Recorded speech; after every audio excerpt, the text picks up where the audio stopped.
The European Union is a coalition of member states that collectively house 447 million inhabitants and rank as the world's third largest economy behind China and the USA. Additionally, 20 EU member countries employ the euro as their currency, which is the second most held reserve currency worldwide, with approximately equal holdings to all other foreign currency reserves combined. The popularity of the euro is such that 6 non-EU countries and around a dozen autonomous regions worldwide also use it, despite having no influence over monetary policy decisions. Undoubtedly, the region holds significant economic importance, yet it also faces challenges. The unrestricted flow of goods, services, labor, and currency functions optimally when participating economies possess similar statistics. If one economy outperforms others, it tends to draw top talent, receive all the investments, and gradually become the focal point of a cooperative union. Compared to the global average, the EU boasts a more equitable distribution of income and wealth. However, due to the lack of significant restrictions on people moving to live, work, and invest within the Union, issues such as brain drain and capital flight are more likely to occur. Even when adjusted for purchasing power parity, the EU's wealthiest economy has a GDP per capita 5 times greater than that of its poorest member. As a result, some economists are beginning to raise concerns about the sustainability of this trend in the long run. These concerns arose even before considering other significant economic challenges, such as the debt crisis that afflicted the economy over the past decade, Brexit, a conflict near the largest energy suppliers, and a general trend towards less economic cooperation. Speculation regarding the future of the EU is rife, and nobody knows what will happen, particularly concerning economies. Nonetheless, regarding genuine economic hazards, the EU is more likely to disintegrate than a sovereign state like China, and it would also have a more substantial impact on the economy. Examining the economic challenges faced by the EU can provide valuable insights into the functioning of economic unions. The EU is currently threatened by various economic issues, including a debt crisis, political tensions between member states, and declining economic cooperation. It is unclear whether these challenges could lead to other nations leaving the Union, as the UK did. A non-unified Europe would have a detrimental effect on the global economy, given the EU's status as the third largest economy worldwide and its potential impact on trade and investment flows. The EU's authority. It is crucial to bear in mind that the EU is composed of democracies, and governments will determine whether to remain or exit based on the wishes of their citizens, even if those decisions do not align with the best macroeconomic strategy. Achieving the optimal balance between centralized authority and maintaining national autonomy is essential for obtaining the benefits of EU membership. If the EU had more control over its member states, it would effectively become a country resembling the proposed United States of Europe, and many members would likely be dissatisfied and choose to exit. Reducing the EU's authority would compromise its ability to enforce the rules necessary to ensure member nations receive the benefits of membership. If the EU were to experience a significant failure or a gradual loss of members, it would most likely be due to its inability to maintain the delicate balance of authority needed to provide these benefits.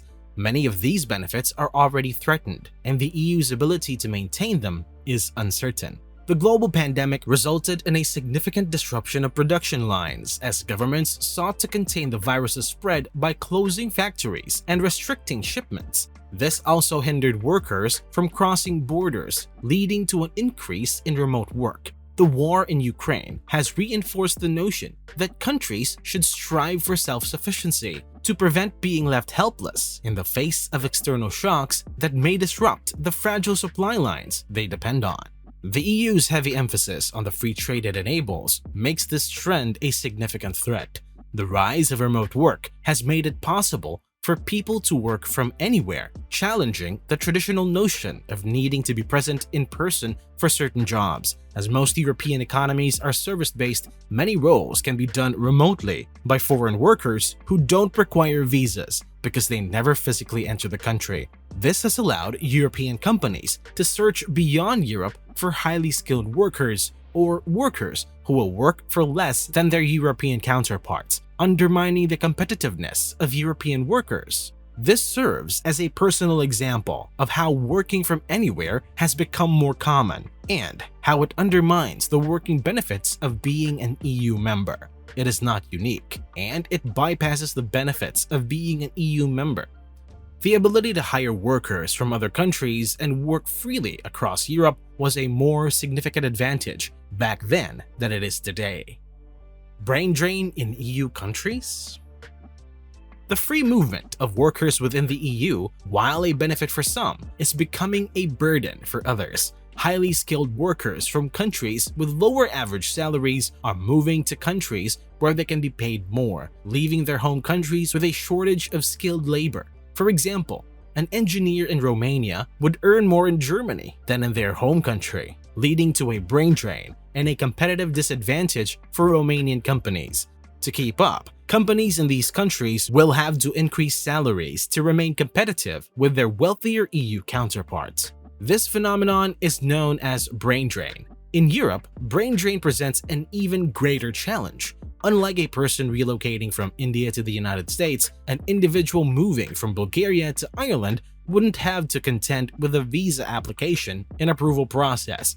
They could simply move and secure employment. Using a shared currency has its advantages and disadvantages. On the one hand, it facilitates trade and commerce between member states and provides them with a globally recognized reserve currency that inspires greater intentional confidence than any of their individual currencies could. The French franc, German Dutch mark, and the British pound, although no longer relevant, may have been possible exceptions. Nonetheless, the use of a shared currency remains a double-edged sword.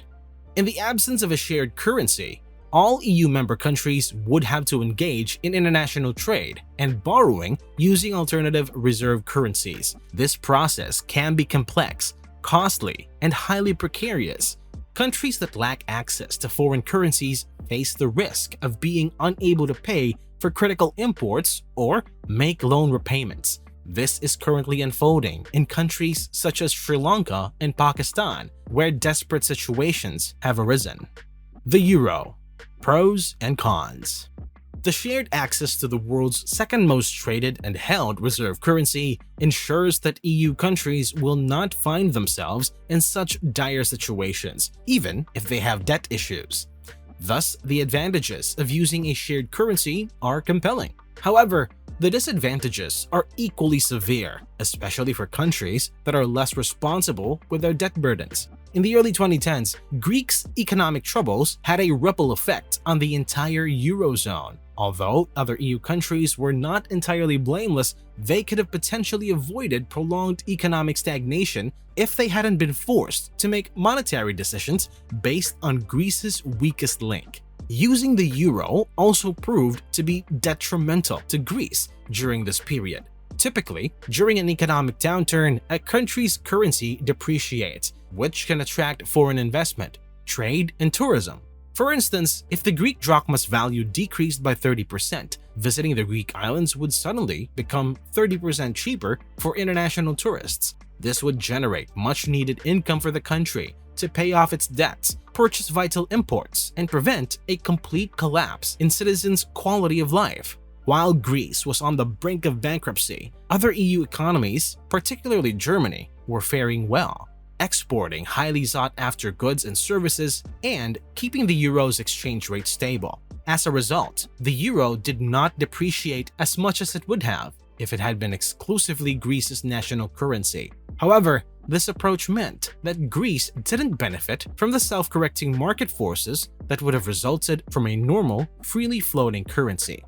Today, the rigidity of a single currency is posing similar issues. Despite 20 countries sharing the same currency, they all experience varying rates of inflation. For instance, Luxembourg's most recent inflation rate was 4.8%, which is high but not considerably far outside the target range. If they were managing their monetary policy, they would likely not require any drastic measures. Conversely, Estonia's inflation rate is 17.6%, which is problematic and would necessitate implementing substantial monetary policy measures.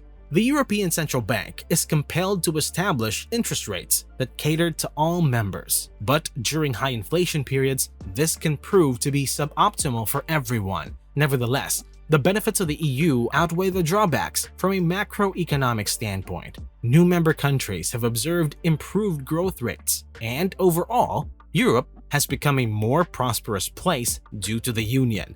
However, people often perceive issues more clearly than they recognize benefits. Ultimately, whether member states remain in the EU or not will be determined by their voting populations, not macroeconomists.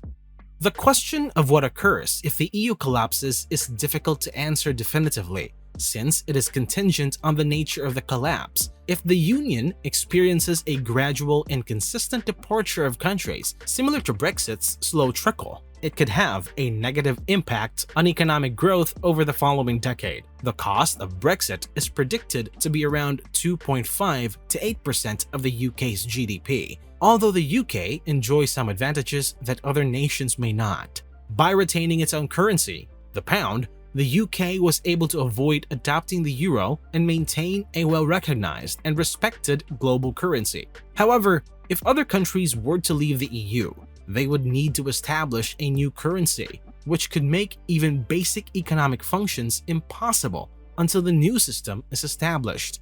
If the EU collapses, the economic losses could be significant, potentially leading to a severe continent-wide recession that would surpass the Eurozone crisis. Questions would arise about the fate of countries with foreign reserves of euros and how debt denominated in an obsolete currency would be settled. These issues would need to be addressed in the event of an EU collapse. Over the past century, many European unions have come and gone. Although the EU has been the most prosperous and effective, it would be imprudent to presume it will last forever. Therefore, every member of the EU should have a contingency plan in case they choose to exit the Union or if it disintegrates altogether. What do you think? Will the European Union fall apart soon? Comment your thoughts below. Thank you so much for watching. If you haven't already, hit the like button, subscribe to the channel, and turn on notifications to stay up to date with our latest uploads.